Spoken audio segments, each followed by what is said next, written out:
Now is the time you get to show what you know. So for this activity, you are going to be using shape cards A through O, and there'll be two separate attachments, so A through O, and you're going to use them to complete this table. So I'm looking at the shape card A, and I'm looking, does it have four sides? I'm going to write yes for yes or X for no. So I'm going to insert a text box, or I'm going to use my stylus. Does it have four sides? Yes. Does it have only one pair of opposite sides parallel? Well, based on what I've known, what I've been practicing all weeks, does it have only one pair of opposite sides parallel? No, my rectangle has two, so I'm going to write X. Does it have two pairs of opposite sides parallel? Yes. Does it have two pairs of adjacent or touching sides congruent?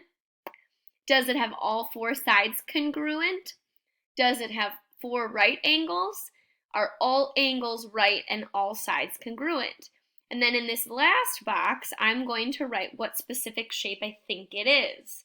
And remember, if you need help with that geometry vocabulary, it's up here. Congruent means exact, exactly the same or equal. Pair is a set or group of two items. Adjacent are two sides that are touching or next to each other. Opposite are two sides that are across from each other. And parallel are lines or sides that go the same direction and will never, ever, ever touch. So you have A through O, and then there's a challenge question on the bottom. Jamie said a square is also a rhombus and a rectangle. Do you agree? Explain why you agree or disagree.